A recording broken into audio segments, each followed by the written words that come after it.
Hello friends, नमस्कार। मैं आशुतोष सिंह एक बार फिर से गुरुकुल के इस मंच पर आपका स्वागत करते हैं। आई होप कि आप लोग भी काफ़ी अच्छे होंगे।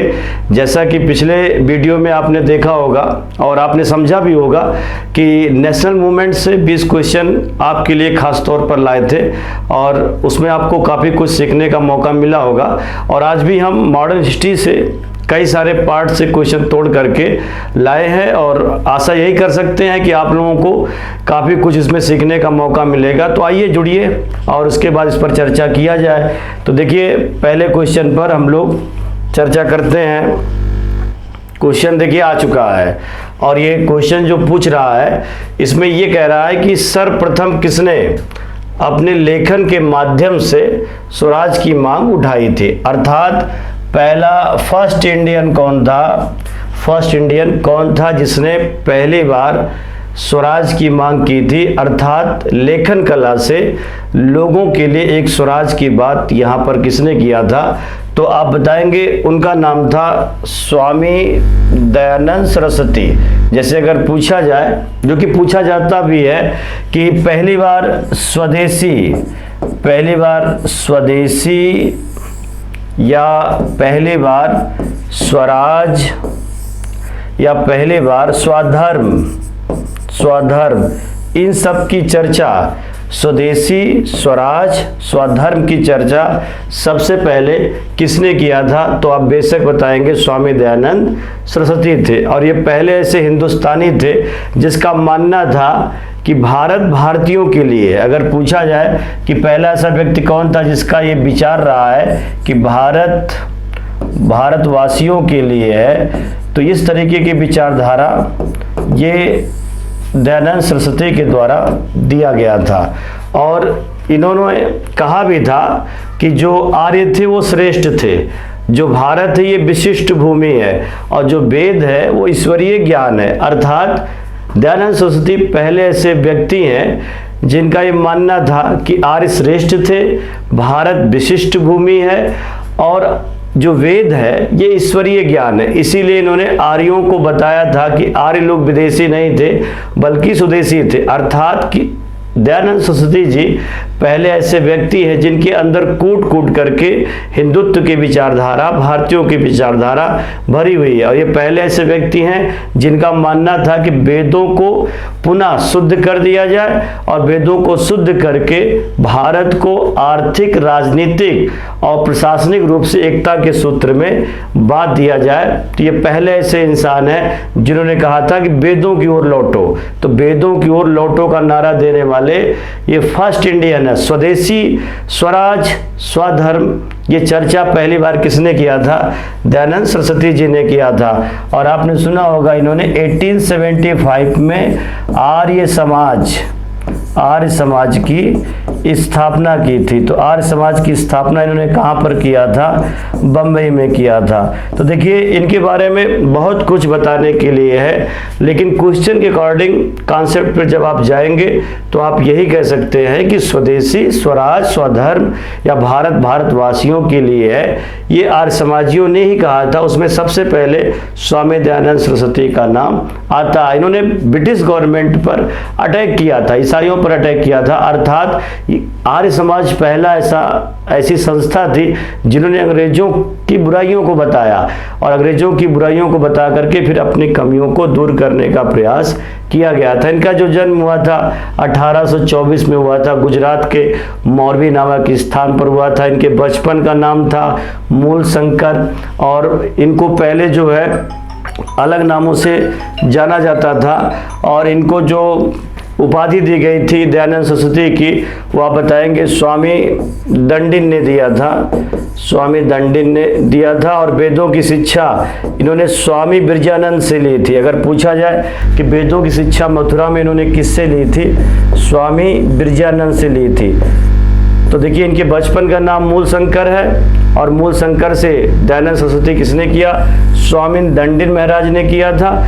स्वामी दंडिन महाराज ने ही इनको दयानंद सरस्वती कहा था और वेदों की शिक्षा मथुरा में आकर के बिरजानंद से लिया था। तो इनके दो गुरु थे, प्रारंभिक जो थे वो स्वामी दंडिन थे जिन्होंने मूल शंकर से दयानंद सरस्वती कहा, और वेदों की शिक्षा इन्होंने किससे ली थी, तो आप बेशक बताएंगे बिरजानंद से ली थी। तो फिलहाल बात हो रही स्वराज की, तो चाहे स्वदेशी हो, चाहे स्वराज हो, चाहे स्वधर्म हो, ये सारी की सारी बातें दयानंद सरस्वती जी ने उठाई थी। और आज समाजियों का मानना था कि बुरे से बुरा स्वदेशी राज अच्छे से अच्छे विदेशी राज से अच्छा होता है। ये इशारा कर रहा है कि अपना अपना होता है, गैर गैर होता है। आइए अब दूसरे क्वेश्चन पर चर्चा हम लोग करते हैं। देखिए क्वेश्चन आ चुका है 1947 में नेहरू सरकार के कानून मंत्री कौन थे। तो 1947 में नेहरू सरकार के जो कानून मंत्री थे वो आप बताएंगे BR अम्बेडकर थे। ये कानून मंत्री थे।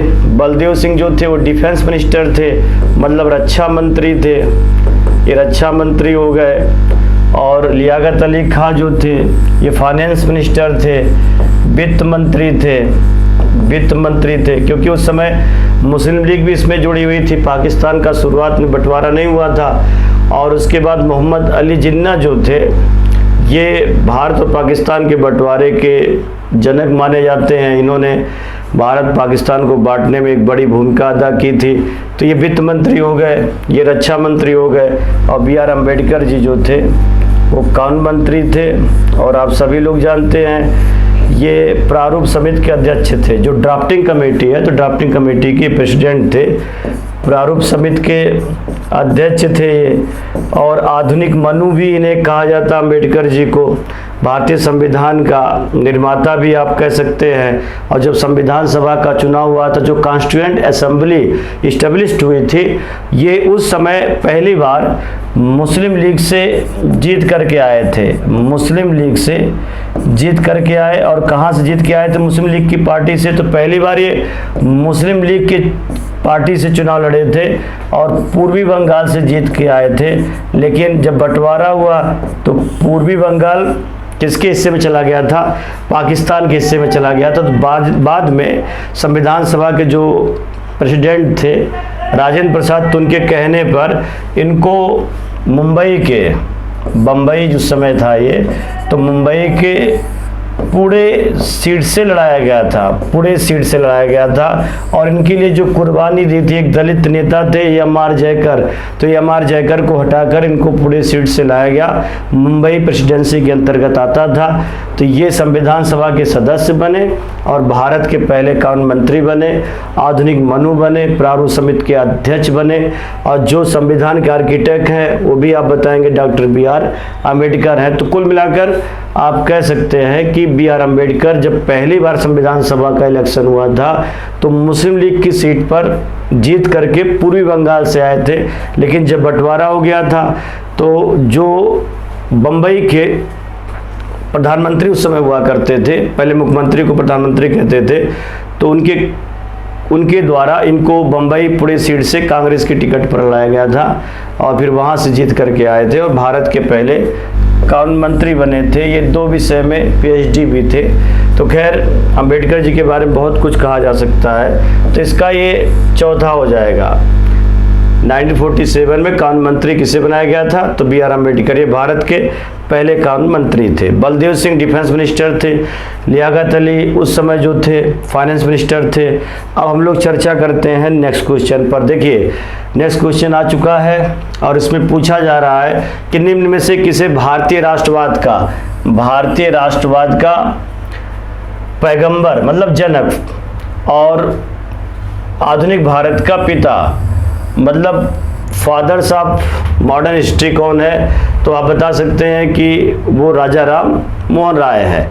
राजा राम मोहन राय अर्थात आधुनिक भारत का जनक या मॉर्निंग स्टार। अगर पूछा जाए कि इंडिया का मॉर्निंग स्टार, भोर का तारा या राष्ट्रवाद का जनक कौन, तो बेशक आप बताइएगा राजा राम मोहन राय है। ऐसा क्या कारण है कि राजा राम मोहन राय को भारत राष्ट्रवाद का जनक कहा जाता? उसके पीछे रीजन है क्योंकि उस समय ब्रिटिश इंडिया से पहले हम लोग अपनी शिक्षा को अपनी सामाजिक व्यवस्था को, अपनी आर्थिक व्यवस्था को सर्वोपरि मानते थे।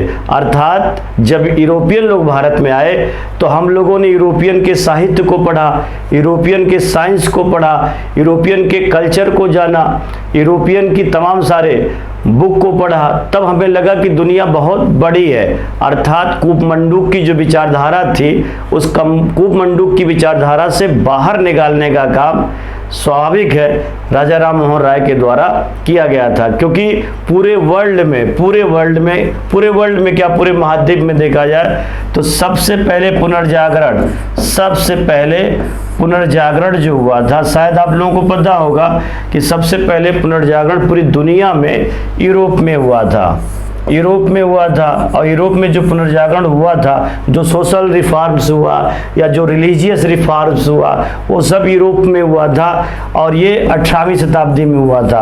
अर्थात यूरोप जो है हमसे कितने वर्ष आगे चल रहा था, तो 100 साल ये आगे चल रहा था। इसीलिए आप देखते होंगे कि मतलब बल्ब का आविष्कारक, टेलीविज़न का आविष्कारक, रेलवे इंजन का आविष्कारक, ये सारे के सारे मोस्टली यूरोपियन होते हैं, क्योंकि उन लोगों ने सामाजिक और धार्मिक रिफॉर्म्स सबसे पहले कर लिया था। और हम लोग जो है सामाजिक और धार्मिक सुधार आंदोलन जो चलाया था वो 19वीं शताब्दी में चलाया था। तो ऑलरेडी 100 साल पहले जो है हमसे कौन चल रहा था, यूरोपियन लोग चल रहे थे। तो 18वीं शताब्दी में सबसे पहले यूरोप में पुनर्जागरण हुआ था और 19वीं शताब्दी में भारत में पुनर्जागरण हुआ था।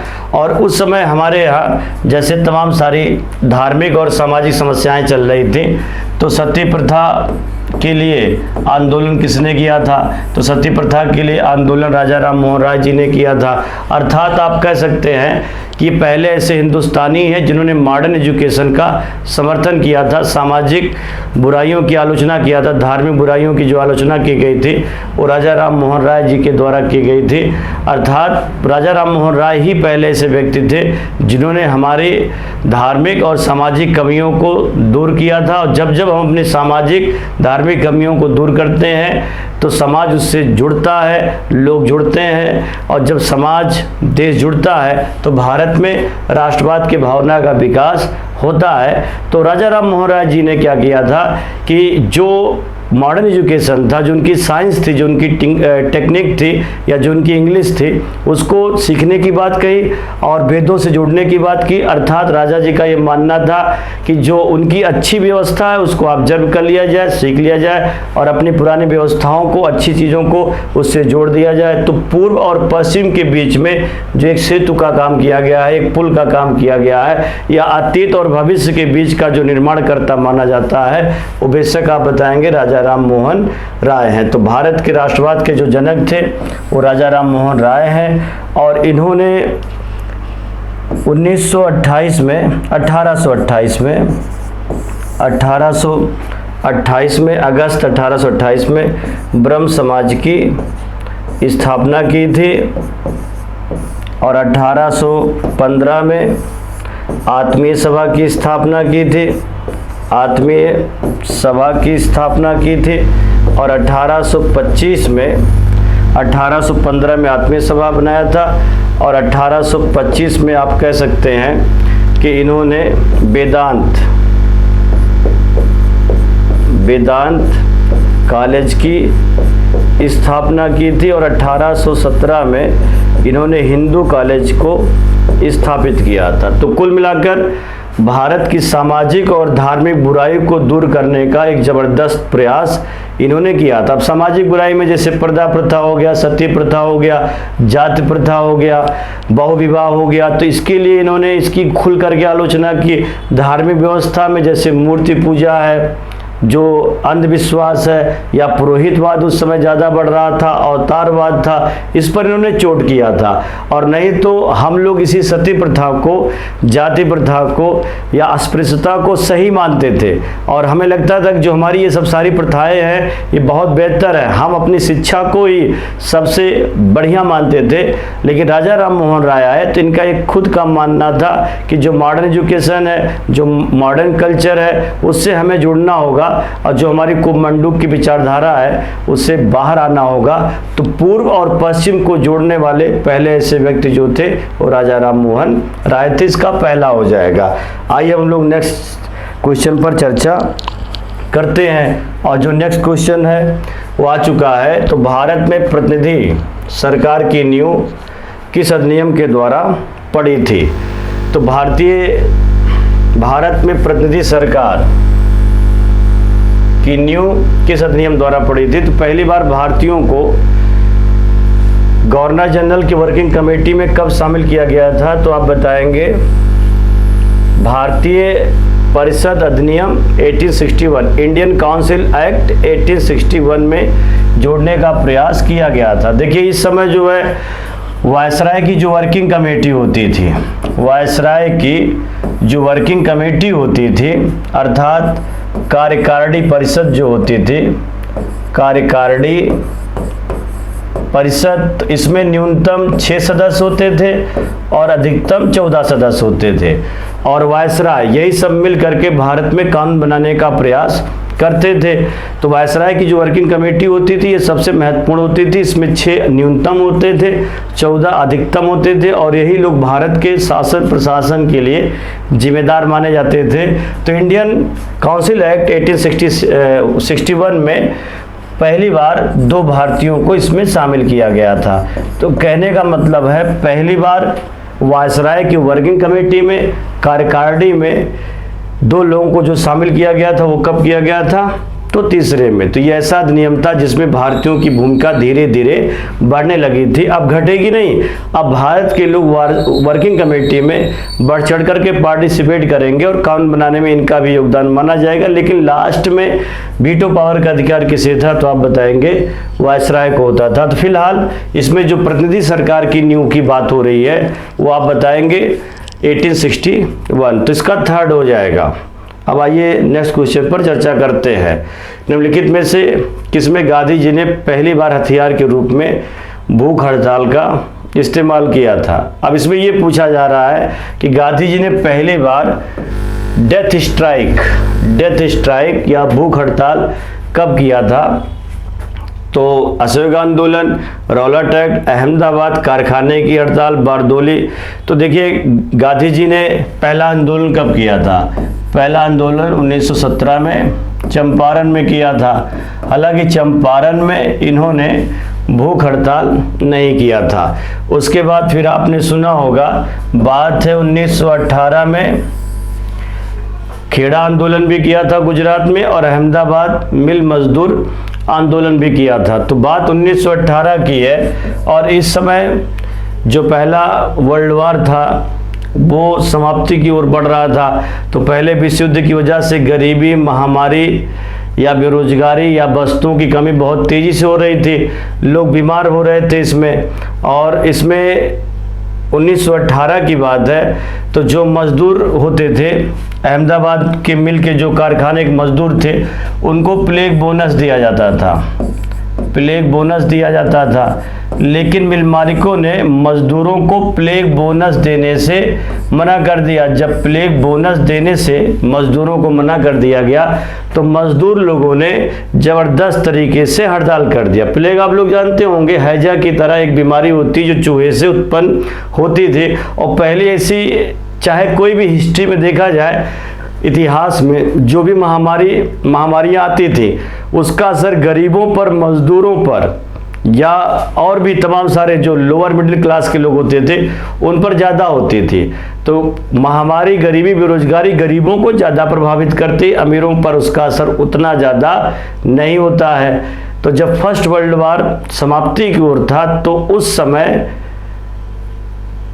महंगाई भी बढ़ गई है और बेरोजगारी बढ़ गई है, वस्तुओं की कमी भी हो गई, तो लोगों में असंतोष ज़्यादा है। और ऐसे समय पर अहमदाबाद के जो मिल मालिक थे उन लोगों ने प्लेग बोनस देने से मना कर दिया। तो जब मना कर दिया तो मजदूर लोग जो है हड़ताल पर चले गए और जब मजदूर लोग हड़ताल पर चले गए तो उस समय अहमदाबाद के जिलाधिकारी ने गांधी जी से कहा कि आप मिल मालिकों से और मजदूरों के बीच में समझौता करिए।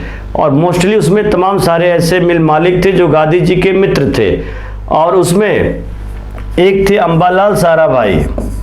अम्बालाल साराभाई ये गांधी जी के बहुत ही क्लोज फ्रेंड थे और अम्बालाल जो साराभाई थे अम्बालाल साराभाई, ये ऐसे इनके क्लोज फ्रेंड थे। जब ये 1915 में साबरमती सत्याग्रह आश्रम की स्थापना कर रहे थे, साबरमती आश्रम की स्थापना कर रहे थे, तो उस समय अम्बालाल साराभाई ने इनको ढेर सारा पैसा भी दिया था। तो ये सब गांधी जी के को जानते थे, पहचानते थे। तो जब ये मिल मालिकों ने मिल मजदूरों ने हड़ताल कर दिया, तो गांधी जी ने इस आंदोलन में मजदूरों का साथ दिया, अम्बालाल साराभाई का साथ नहीं दिया। और इस आंदोलन में अम्बालाल साराभाई की एक सगी बहन थी, उनका नाम था अनसुईयाबेन। तो अनसुईयाबेन ने इस समय मजदूरों के साथ थी, गांधी जी के साथ थी आंदोलन, अपने भाई के साथ नहीं थी। तो जब आंदोलन शुरू हो गया तो मिल मालिकों ने कहा कि आप 20% बोनस ले लीजिए, मजदूरों से कहा कि आप 20% बोनस ले लीजिए, और अगर आप 20% बोनस पर नहीं मानेंगे तो आपको नौकरी से निकाल दिया जाएगा। तो गांधी जी ने कहा 20% नहीं, मजदूरों को 36% बोनस आपको देना होगा। अगर 36% आप बोनस नहीं देंगे तो हम भूख हड़ताल करेंगे। तो मजदूर नहीं माने, तो मजदूरों के साथ गांधी जी ने पहली बार भूख हड़ताल कर दिया। तो गांधी जी ने जो पहली बार भूख हड़ताल किया था वो 15 मार्च 1918 को किया था, मजदूरों के लिए किया था। तो भूख हड़ताल जो किया गया गांधी जी के द्वारा वो अहमदाबाद कारखाने के हड़ताल के समय किया गया था। और ये घटना कब घटी थी? मार्च 1918 में घटी थी। जब गांधी जी भूख हड़ताल कर दिए, मजदूरों के हौसले बुलंद हो गए, तो वहाँ पर एक ट्रिब्यूनल का गठन किया गया, न्यायाधिकरण का गठन किया गया। तो फिर उस ट्रिब्यूनल के माध्यम से सरकार और उसके बीच में समझौता हुआ था, और फिर 36% बोनस देने के लिए तैयार हो गए थे। तो जैसे इसमें पूछा जा रहा है कि गांधी जी ने पहली बार भूख हड़ताल कब किया था, तो बेशक बता दीजिएगा, अहमदाबाद मिल मजदूर आंदोलन में किया गया था, 1918 में किया गया था। तो आइए अब हम लोग नेक्स्ट क्वेश्चन पर चर्चा करते हैं। निम्न में से किसने तीनों गोलमेज सम्मेलनों में भाग लिया था? कितने गोलमेज सम्मेलन हुए थे? 3 हुए थे।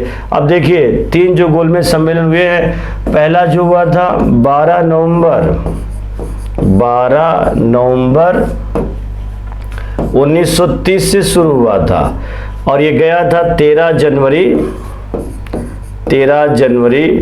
1931 तक, 13 जनवरी 1931 तक। और दूसरा जो गोलमेज सम्मेलन हुआ था, दूसरा गोलमेज सम्मेलन 7 सितंबर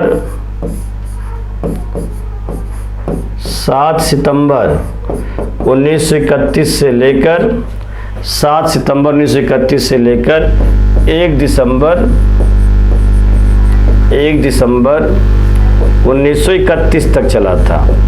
7 सितंबर 1931 से लेकर 1 दिसंबर 1931 तक चला था। तीसरा जो था वो 17 दिसंबर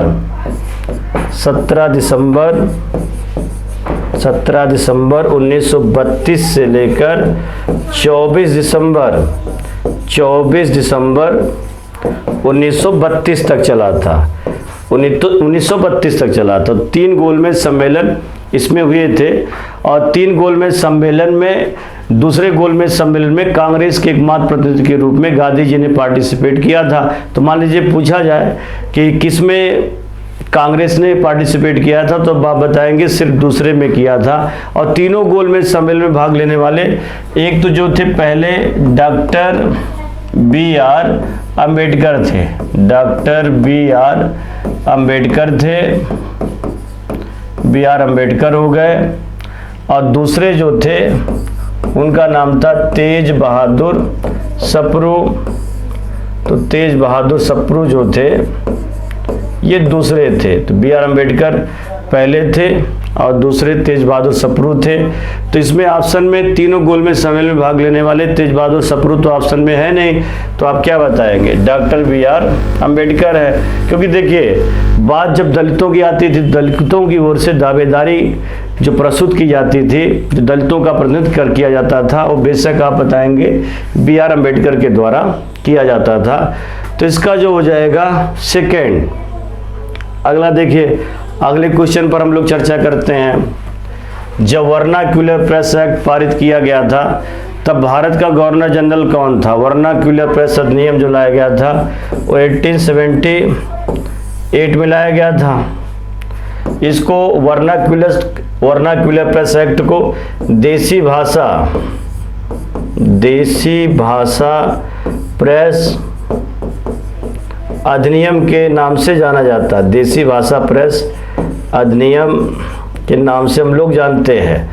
और ये इसलिए लाया गया था, इसमें स्पष्ट रूप से हमारी आवाज़ को कुचलने का प्रयास किया गया था, क्योंकि चाहे इनकी आर्थिक नीतियाँ हों, चाहे धार्मिक नीतियाँ हों, चाहे राजनीतिक नीतियाँ हों, इनसे नाराज़गी हम लोगों में बढ़ रही थी, असंतोष बढ़ रहा था। और हम लोग जो है अपनी शिकायत समाचार पत्रों के माध्यम से, चाहे वो साप्ताहिक समाचार पत्र हो, चाहे मासिक समाचार पत्र हो, चाहे दैनिक समाचार पत्र हो, पत्रिकाएं हो, किताबें हो, तो उसके माध्यम से हम लोग लिखने का प्रयास करते थे और अपने दुखड़े को समाचार पत्रों के माध्यम से जनता तक पहुंचाने में सफल हो जाते थे।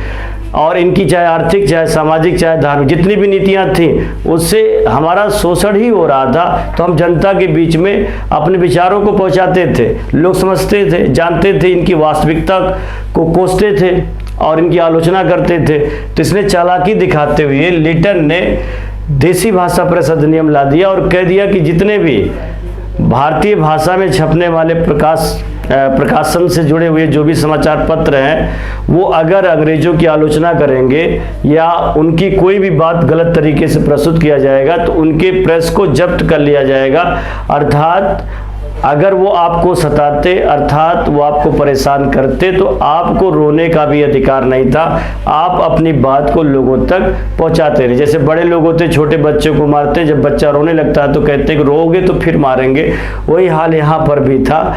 अर्थात आप कह सकते हैं कि हमें अपनी बात को जनता के बीच में पहचानने का अधिकार ही नहीं था। तो इसका जो हो जाएगा वर्नाक्यूलर प्रेस एक्ट जो लाया गया था वो लॉर्ड लिटन के द्वारा लाया गया था, 1878 में लाया गया था। हालांकि जो ख़त्म किया गया है वो 1882 में, और 1882 में से जो समाप्त किया गया था वो आप बताएंगे लॉर्ड रिपन के द्वारा। तो देखिए इसमें दो क्वेश्चन आ सकते हैं। रोका किसने था? हमारी आवाज़ को बंद करने की कोशिश किसने की थी? लिटन ने किया था। और उसे जो एक बार फिर से इस कठोर नियम को समाप्त किसने किया था? रिपन ने। रिपन द गुड के नाम से प्रसिद्ध, अर्थात 34 गवर्नर जनरल में सबसे लोकप्रिय और सबसे बेहतर गवर्नर जनरल भारतीयों के लिए कौन रहा जिसे द गुड के नाम से जाना जाता है? तो बेशक बताएंगे उसका नाम है लॉर्ड रिपन। तो इसने खत्म किया था और लिटन लेकर के आया था। तो इसका डी हो जाएगा। आइए अगले क्वेश्चन पर हम लोग चर्चा करते हैं। किसका काल भारतीय राष्ट्रवाद का बीजांकुरण कहा जाता? अर्थात मतलब इसमें से जितने भी गवर्नर जनरल हैं उसमें ये पूछा जा रहा है कि किसका ऐसा काल है जो लोगों के नाराजगी को बढ़ाता रहा, और जब लोग नाराज रहे, असंतुष्ट रहे, तो उसमें लोगों में राष्ट्रवाद की भावना, व्यक्तिगत हित से ऊपर उठ करके देश के बारे में सोचना शुरू कर दिए। तो जब हम नाराज होते थे, जब हम असंतुष्ट होते थे, तो उसमें जाति और धर्म से ऊपर उठते थे और हमें नाराज करने के लिए, हमें असंतुष्ट करने के लिए, हमें पीड़ित करने के लिए जिम्मेदार ब्रिटिश शासन था। और ब्रिटिश शासन में इसमें ज़्यादा खतरनाक जो गवर्नर जनरल है वो आप बता सकते हैं कि शुरुआत की बात, वैसे कर्जन भी जिम्मेदार, लिटन भी जिम्मेदार, लेकिन कर्जन बाद में है। राष्ट्रवाद का बीजांकुरण पूछ रहा, मतलब जो अंकुरित है राष्ट्रवाद, जो अंकुरण के रूप में आया है, वो आप बताएंगे लिटन के समय आया है। क्योंकि लिटन ने, अभी आपने पढ़ा कि 1878 में ये वर्नाक्यूलर प्रेस एक्ट ला दिया। अब वर्नाक्यूलर प्रेस एक्ट इतना खतरनाक था कि हम अपनी आवाज़ को जनता तक नहीं पहुंचा सकते थे, और ख़ास करके जो देसी भाषा के समाचार पत्र होते थे, जैसे बंगाली भाषा हो गया या मराठी भाषा हो गया, हिंदी भाषा हो गया, यहाँ की जो लोकल लैंग्वेज थी वो जनता में ज़्यादा पॉपुलर थी, तो हम लोग उसमें इनके कारनामे को छाप नहीं सकते थे, और अगर छापते तो हमारे प्रेस को जब्त कर लिया जाता। अर्थात हमारी जुबान को बंद करने का या जुबान में ताला लगाने का एक सोची समझी रणनीति के तहत जो प्रयास किया गया लिटन के समय किया गया। और इतना ही नहीं, इसी समय इसने ये इंडियन आर्म्स एक्ट लाया था, इंडियन आर्म्स एक्ट लेकर के आया था। तो इंडियन आर्म्स एक्ट में इसने क्या किया था कि जैसे कोई भी भारतीय, कोई भी इंडियन अपने घर में हथियार नहीं रख सकता, क्योंकि उसको लाइसेंस ही नहीं मिलेगा, और जब आपके पास हथियारों का लाइसेंस होगा ही नहीं तो आप कभी भी हथियार रख नहीं पाओगे। अर्थात आप ये कह सकते हैं ये हमारे ऊपर बमबारी कर सकते हैं, ये हमारे ऊपर गोली चला सकते हैं, ये हमें डंडों से पीट सकते हैं, लेकिन हम अपने प्राणों की रक्षा को लेकर के अपने घर में हथियार नहीं रख सकते, क्योंकि इनको पता था कि अगर इंडियन हथियार रखते तो अपने को सुरक्षित महसूस करते और क्रांतिकारी बनने की संभावनाएं ज़्यादा हो जाती। और जबकि गांधी जी ने जब इरविन से समझौता किया था 5 मार्च 1931 में, तो उन्होंने कहा था कि भारतीयों को अपने प्राणों की रक्षा को लेकर के हर भारतीयों को अपने घर में हथियार रखने का अधिकार मिलना चाहिए। बात इरविन समझौता में गांधी जी ने खुद कहा था। उसके पहले इसने जो है ये क्लियर कर दिया था कि कोई भी भारतीय अपने घर में लाइसेंस नहीं रख सकता है। तो इससे लोगों में नाराजगी बढ़ी, लोग समझ गए कि हमारे ऊपर गोली चला रहे हैं, ये हमको बुरी तरीके से रौंद रहे हैं, हमारे ऊपर ये अत्याचार कर, और हम अपने प्राणों की रक्षा के लिए उसका माकूल जवाब भी नहीं दे सकते हैं। तो इससे लोगों में नाराजगी बढ़ गई। रही बात ICS की परीक्षा की, तो इसने लगातार क्या किया, ICS की परीक्षा में, इंडियन सिविल सर्विस की परीक्षा में न्यूनतम आयु को घटाता रहा। अर्थात पहले 21 वर्ष था, तो इस नालायक ने इसको घटा करके 19 वर्ष कर दिया था।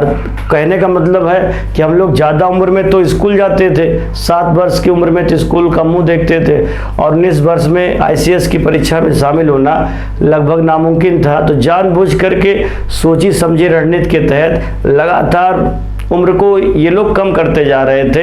तो हम इनकी वास्तविक मंशा को पहचानने लगे थे, जानने लगे थे। ना ही हमको ICS बनने देना चाहते हैं, ना ही ये हम लोग अपनी आवाज़ को दुनिया के सामने बता सकते हैं, ना ही हम लोग अपने प्राणों की रक्षा कर सकते हैं। तो इससे नाराज़गी लोगों में बढ़ रही थी, और जैसे जैसे हम नाराज़ हो रहे थे वैसे वैसे राष्ट्रवाद हमारे लिए अंकुरित हो रहा था। और यही वजह है कि 1885 में पहली बार इंडियन नेशनल कांग्रेस की स्थापना हुई थी। भारतीय राष्ट्रीय कांग्रेस की स्थापना जो हुई थी 1885 में हुई थी, और इसलिए हुई थी क्योंकि राष्ट्रवाद की विचारधारा धीरे धीरे बूढ़ावस्था में पहुंच रही थी और वो बीजांकुरित होने वाली थी।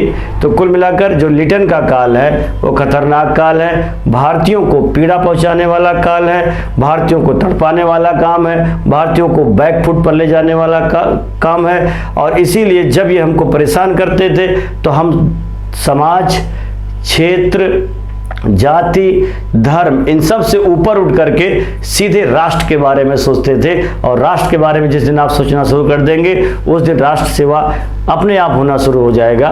तो कुल मिलाकर आप कह सकते हैं कि लिटन ने भारत को बर्बाद करने में कोई कसर नहीं छोड़ा था। इसका थर्ड हो जाएगा। आइए हम लोग नेक्स्ट क्वेश्चन पर चर्चा करते हैं।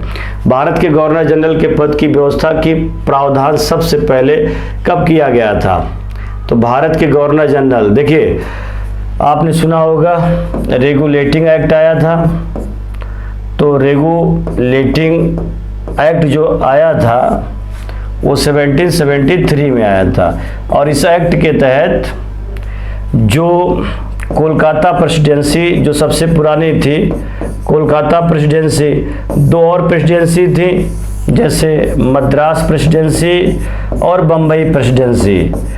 तो इस अधिनियम के द्वारा, रेगुलेटिंग अधिनियम के द्वारा तीनों प्रेसिडेंसियों को एक कर दिया गया था, कोलकाता, मद्रास और बम्बई। अब ये जो तीनों प्रेसिडेंसियां थी जब एक हो गई, अब बंगाल का गवर्नर ना हो करके बल्कि गवर्नर जनरल होने लगा। और बंगाल का पहला गवर्नर जनरल जो था उसका नाम था वारेन हेस्टिंग्स था बंगाल का पहला गवर्नर जनरल। तो गवर्नर तब तक होता था जब तक बंगाल अर्थात कोलकाता अकेले प्रेसिडेंसी होती थी, लेकिन अब ये 3 हो गया तो तीनों प्रेसिडेंसी को एक कर दिया गया, इसलिए अब गवर्नर ना होकर के बल्कि गवर्नर जनरल हो गया। फिर 1833 का चार्टर एक्ट आया था, और 1833 के चार्टर एक्ट के द्वारा भारत के शासन को सेंट्रलाइज कर दिया गया। अर्थात भारत के शासन को केंद्रीकृत कर दिया गया, शासन एक जगह से चलना शुरू हो गया और इसीलिए 1833 के चार्टर एक्ट में जब भारत सेंट्रलाइज हो गया, एक हो गया, अब वो जो बंगाल का गवर्नर जनरल होता था अब वो क्या बन गया, भारत का गवर्नर जनरल। तो भारत का प्रथम गवर्नर जनरल जो माना जाता है, भारत का प्रथम गवर्नर जनरल जो माना जाता है वो आप बताएंगे गवर्नर जनरल, उसका नाम है विलियम बेंटिक। विलियम बेंटिक ये भारत का प्रथम गवर्नर जनरल। इसमें कई क्वेश्चन आ जाते हैं। अगर ये पूछा जाए कि बंगाल का पहला गवर्नर जनरल कौन है तो वारेन हेस्टिंग्स। भारत का प्रथम गवर्नर जनरल कौन है तो आप बताएंगे विलियम बेंटिक है।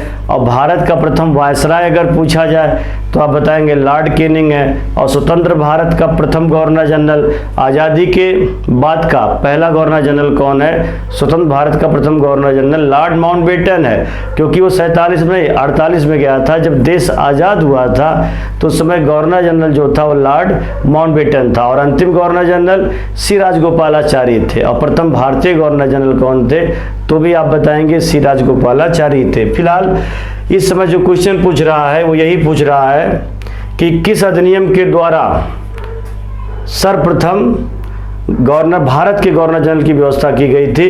तो आप बताएंगे 1833 के चार्टर एक्ट में ऐसी व्यवस्था यहाँ पर की गई थी। तो ये जो व्यवस्था की गई है वो 1833 के चार्टर एक्ट में की गई है। तो इसका जो हो जाएगा, इसका जो होगा वो सेकेंड हो जाएगा 1833। इसमें सेंट्रलाइज कर दिया गया था। भारत का फर्स्ट गवर्नर जनरल कौन है तो विलियम बेंटिक है। ठीक, तो इसका जो हो जाएगा वो सेकेंड होगा। अब आइए नेक्स्ट क्वेश्चन पर चर्चा करते हैं। ये लिस्ट 1 लिस्ट 2 दी गई है और इसमें स्लोगन है, नारे हैं, इसको टैली करना है। वेदों की ओर लौटो का नारा किसने दिया था तो वेदों की ओर लौटो का नारा जो दिया गया था दयानंद सरस्वती के द्वारा। दिल्ली चलो का नारा सुभाष चंद्र बोस जी ने दिया था। डू और डाई का नारा गांधी ने दिया था। इंकलाब जिंदाबाद का नारा जो दिया गया था वो आप बताएंगे भगत सिंह के द्वारा। तो भगत सिंह 8 अप्रैल 1929 को सेंट्रल असेंबली में जब बम ब्लास्ट किए थे बटुकेश्वर दत्त के साथ, तब इन्होंने इंकलाब जिंदाबाद का नारा दिया था।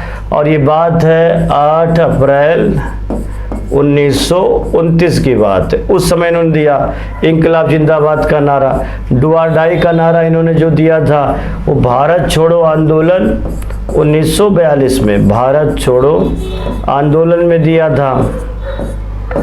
छोड़ो आंदोलन में।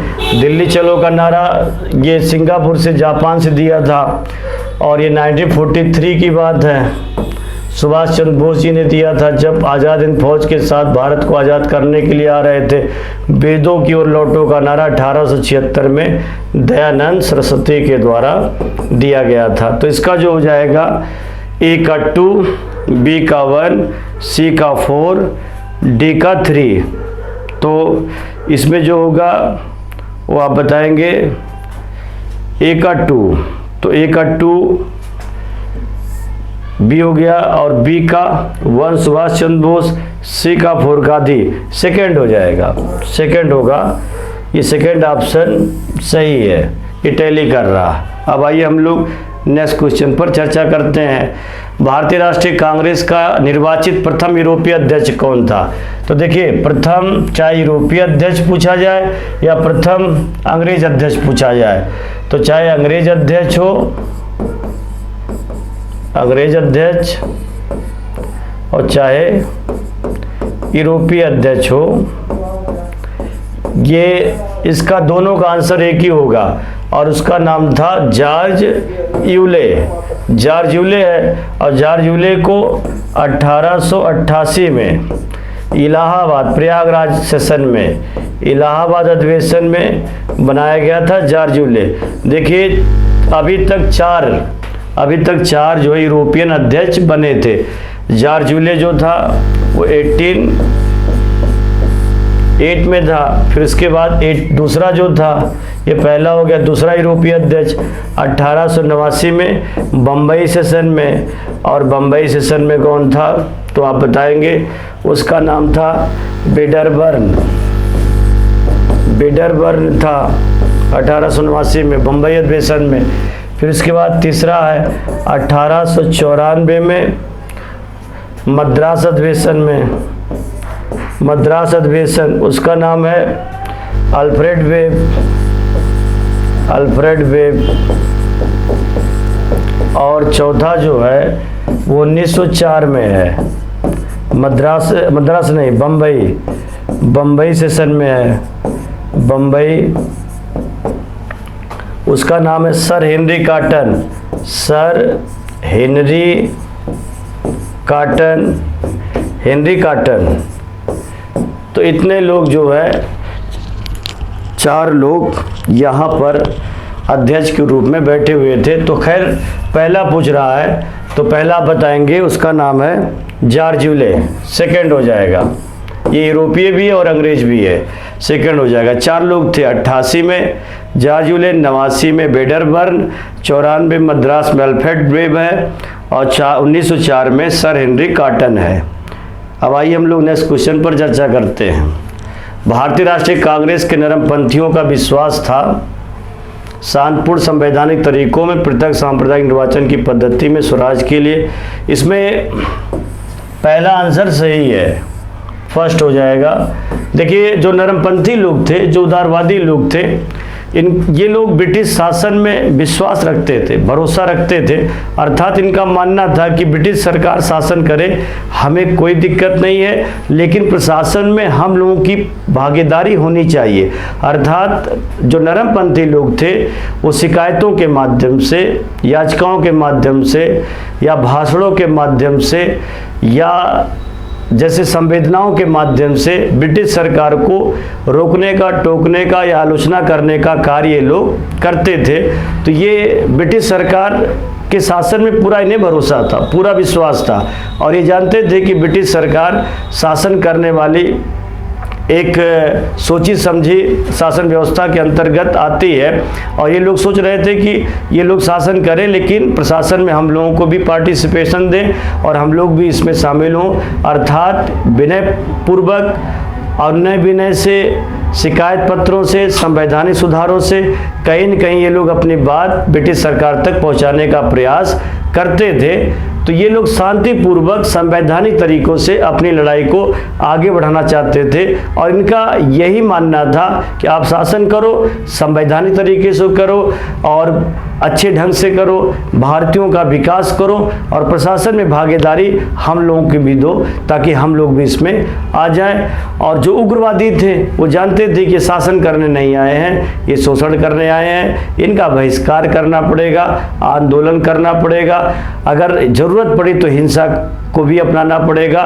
तो वो लड़ने की बात करते थे, संघर्ष करने की बात करते थे, स्वराज की जगह पर स्वराज की बात करते थे। ये लोग सोचते थे कि आप शासन करो, तरीका संवैधानिक होना चाहिए, स्वच्छ होना चाहिए और अगर ये कुछ भी गलत करते थे तो ये लोग शिकायत पत्र देते थे, याचिकाओं के माध्यम से जुड़ते थे, आलोचनाओं के माध्यम से जुड़ते थे, भाषण देते थे, लोगों को समझाने का प्रयास करते थे और ये सोचते थे कि आप शासन करो लेकिन भागीदारी हमारी भी होनी चाहिए। तो प्रशासन में, शासन में भागीदारी की मांग किसने की थी? उदारवादी नेताओं ने की थी, नरमपंथियों ने की थी। तो इनका जो तरीका था वो शांतिपूर्ण संवैधानिक तरीकों में पूर्ण विश्वास था, अहिंसा के तरीकों में विश्वास था। और उदारवादियों में जैसे दादा भाई नौरोजी हो गए, फिरोज शाह मेहता हो गए, गोपाल कृष्ण गोखले हो गए, दिनसा वाचा हो गए, बहुत सारे लोग थे। तो इसका फर्स्ट हो जाएगा, फर्स्ट होगा। आइए अब हम लोग दूसरे में चर्चा करते हैं, नेक्स्ट क्वेश्चन पर चर्चा करते हैं। भारत को औपनिवेशिक स्टेट दिए जाने की वकालत किसने की थी?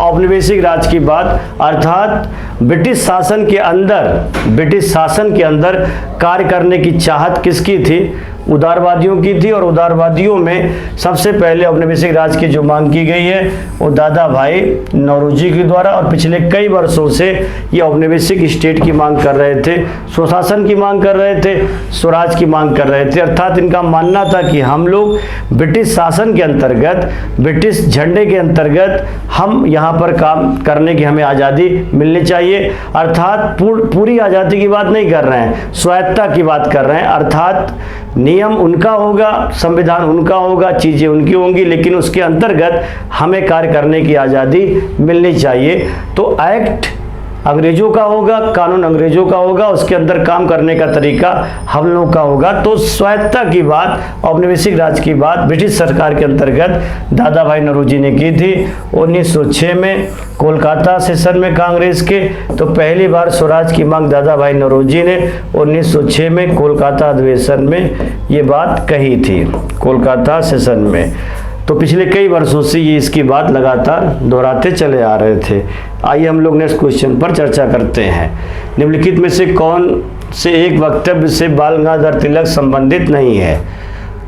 वह नरमपंथियों के उद्देश्य एवं तरीकों से प्रसन्न थे, नहीं थे। ये अनुनय विनय की नीति की आलोचना की थी। कहा था कि जो उदारवादियों की अनुनय विनय की नीति है वो भीख मांगने के बराबर है, अर्थात इनके नीतियों में बहुत जल्दी ही उग्रवादियों का मोह शीघ्र भंग हो गया और इन लोगों ने, उग्रवादियों ने इनका साथ छोड़ दिया था। पहला गलत है। वह नरमपंथियों का उद्देश्य, तो गलत ही तो पूछ रहा, कौन संबंधित नहीं है, तो नहीं है, तो इसका पहला सही हो जाएगा। वो लोग नरमपंथियों के उद्देश्य और तरीकों के प्रसन्न नहीं थे, बल्कि इनके अन्य विनय की नीति को, रोने धोने की नीति को राजनीतिक भिक्षावृत्ति की संज्ञा दे डाली थी बाल गंगाधर तिलक। अर्थात तिलक जी का ये मानना था कि देश को स्वराज दिलाने के लिए अगर हिंसा भी करनी पड़ेगी तो हम लोग उसके लिए तैयार हैं। तो गीता का उपदेश उन्होंने यहाँ पर दिया था।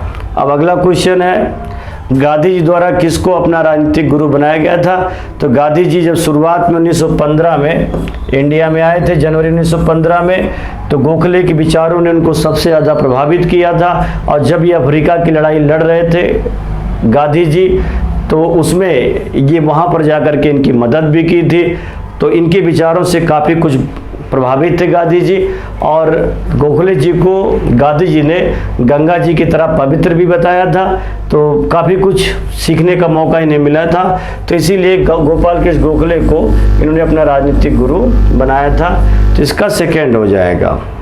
अब आइए हम लोग अगले क्वेश्चन पर चर्चा करते हैं। गोपाल कृष्ण गोखले किस वर्ष अखिल भारतीय कांग्रेस समिति के अध्यक्ष बने थे? तो ये बात हो रही 1905 की।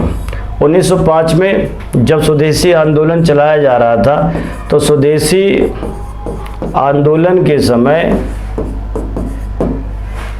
कांग्रेस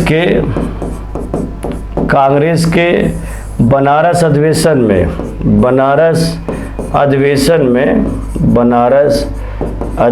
में गोपाल कृष्ण गोखले जी को कांग्रेस का अध्यक्ष निर्वाचित किया गया। तो गोपाल कृष्ण गोखले जी 1905 में जब स्वदेशी आंदोलन चलाया जा रहा था, तो उस समय इनको कांग्रेस का अध्यक्ष निर्वाचित किया गया था। उदारवादी नेता थे, जैसा कि हम पहले बता चुके हैं कि गांधी जी के राजनीतिक गुरु रह चुके हैं। तो इसका सेकेंड हो जाएगा। अब आइए हम लोग नेक्स्ट क्वेश्चन पर चर्चा करते हैं। निम्नलिखित में से कौन सा जोड़ा सही सुमेलित नहीं है? खुदीराम बोस 30 अप्रैल 1908 को किंग्सफोर्ड की गाड़ी पर हमला किया था, सही है। वीरेंद्र कुमार घोष जो थे वो अलीपुर षड्यंत्र केस से थे, ढाका षड्यंत्र केस से नहीं थे। ये अलीपुर षड्यंत्र केस से जुड़े हुए थे, अलीपुर षड्यंत्र केस से थे। इसमें बात है जब प्रफुल्ल चाकी और खुदीराम बोस जी ने 30 अप्रैल 1908 को मुजफ्फरपुर के मजिस्ट्रेट किंग्सफोर्ड की गाड़ी पर जब हमला किया था, तो उसमें वो तो बच गया था, लेकिन उसकी धर्मपत्नी कनेडी मारी गई, उसकी बच्ची घायल हो चुकी थी। तो बाद में छापा मारा गया कि बम से हमला हुआ है, तो बम बनता भी होगा। तो अलीपुर के पास पड़ता मणितल्ला कोलकाता में स्थित है। तो मणितल्ला पर छापा मार दिया, वहाँ से 34 लोगों को गिरफ्तार कर दिया गया। और 34 गिरफ्तार लोगों में एक जो थे उनका नाम था वीरेंद्र कुमार घोष और दूसरे जो थे अरविंद घोष थे। इन दोनों भाइयों को गिरफ्तार कर लिया गया मणितल्ला से। अलीपुर षड्यंत्र केस के तहत मुकदमा चला दिया गया। तो जब मुकदमा चलाया गया तो उचित साक्ष्य के अभाव में अरविंद घोष को छोड़ दिया गया और वरिंद्र कुमार घोष को आजीवन कारावास की सजा हुई थी। और ये तब बच पाए थे ये दोनों लोग जब इनका बचाव देश बंधु सुभाष चंद्र बोस के राजनीतिक गुरु, उनका नाम था चित्तरंजन दास, तो CR दास ने इनकी पैरवी की थी, मुकदमे का बचाव किया था CR दास। तो कुल मिलाकर पूछ रहा है कि कौन सा जोड़ा सही टैली नहीं कर रहा है, तो खुदीराम बोस का जोड़ा सही है। वरिंद्र कुमार घोष ढाका षड्यंत्र से नहीं थे, बल्कि आप बताएंगे अलीपुर षड्यंत्र से थे, अलीपुर षड्यंत्र केस से थे, क्योंकि मणितल्ला पर जब छापा मारा गया था तो 34 क्रांतिकारियों को पकड़ लिया गया था। तो इसका सेकेंड हो जाएगा, सेकेंड। ये टैली नहीं कर रहा है, सेकेंड, बाकी सब टैली कर रहा है। अगला क्वेश्चन है, नेक्स्ट क्वेश्चन, निम्नलिखित में से किस एक अधिनियम में सिख, यूरोपियन और भारतीय क्रिश्चियनों के लिए सांप्रदायिक निर्वाचन शामिल है? देखिए, मुसलमानों के लिए तो 1909 में मिल गया था, और यूरोपियन के लिए, क्रिश्चियन के लिए या सांप्रदायिक निर्वाचन प्रणाली जो सिखों को दी गई है, तो सिखों की बात, इंडियन क्रिश्चियन की बात, यूरोपियन की बात, ये आप बताएंगे 1909 के भारत शासन अधिनियम के द्वारा किया गया था। तो गवर्नमेंट इंडिया एक्ट जो 1919 में लाया गया था, इसमें रिस्पांसिबल गवर्नमेंट की चर्चा की गई थी, उत्तरदायी शासन की चर्चा की गई थी, और इसमें इंडियन क्रिश्चियन या यूरोपियन, सिख, इन सब के लिए अलग से निर्वाचक मंडल की कोशिश की गई थी, जबकि मुसलमानों को पहले ही 1909 में दे दिया गया। तो इसका थर्ड हो जाएगा। अब आइए हम लोग नेक्स्ट क्वेश्चन पर चर्चा करते हैं। द्वैत शासन, डायरकी जो डायरकी लाई गई है वो 1919 के अधिनियम के द्वारा लाई गई है। तो इसका जो हो जाएगा सेकेंड, ये द्वैत शासन प्रणाली राज्यों में, प्रांत में अगर पूछा जाए तो प्रांत में पूछा जाए तो ये 1919 है, और अगर सेंटर में पूछा जाए तो 35 है, लेकिन पूछा कहाँ जा रहा, राज्यों में पूछा जा रहा है। तो द्वैत शासन राज्य में, द्वैत शासन जो लाया गया है वो, द्वैत शासन जो लाया गया, डायरकी बोलते हैं इसको, वो 1919 में लाया गया। द्वैत का मतलब होता है दो प्रकार का शासन, अर्थात इस एक्ट के द्वारा एक विषय आरक्षित था, एक रिजर्व विषय हो गया था, और एक हस्तांतरित विषय हो गया था, हस्तांतरित विषय हो गया था, हस्तांतरित विषय। और हस्तांतरित विषय जो था वो राज्य की विधायिका को दे दिया गया, और जो रिजर्व विषय था ये गवर्नर जनरल की वर्किंग कमेटी को दे दिया गया था। तो दो हिस्सों में बांट दिया गया था, एक रिजर्व मैटर्स हो गया, एक हस्तांतरित मैटर्स हो गया। दोनों को अलग अलग कर दिया गया, दो प्रकार शासन कर दिया गया, और जहाँ पर दो प्रकार का शासन होता है उसको हम लोग द्वैत शासन के नाम से जानते हैं। और प्रांतों में डायरकी या द्वैत शासन को जो लाया गया है वो सेकेंड में लाया गया। तो रिजर्व विषय जो थे गवर्नर जनरल के हाथ में थे, और जो हस्तांतरित विषय थे ये राज्य की विधायिका के हाथ में थे। तो अच्छे विषय, रक्षा के मामले, विदेशी मामले और आर्थिक मामले ये गवर्नर जनरल के हाथ में था। जो कमजोर मामले थे ये विधायिकाओं के हाथ में था राज्य के। तो दो प्रकार की शासन चल रही थी, जहाँ पर दो प्रकार का शासन होता है उसको हम लोग डायरकी कहते हैं, द्वैत शासन कहते हैं। सेकंड सही है इसका।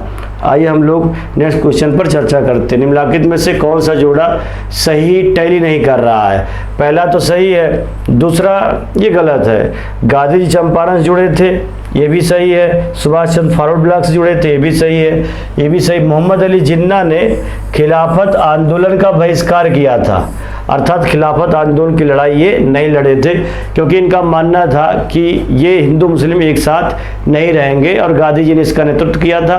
तो हिंदू मुस्लिम एकता से ये कहीं न कहीं परेशान चल रहे थे, तो इसलिए इन्होंने इसका समर्थन नहीं किया था। सेकंड ऑप्शन सही है। तो आज के लिए इतना आप लोग देखिएगा, समझिएगा, और फिर आगे जब नेक्स्ट क्वेश्चन लेके आएंगे तब तक के लिए जय हिंद।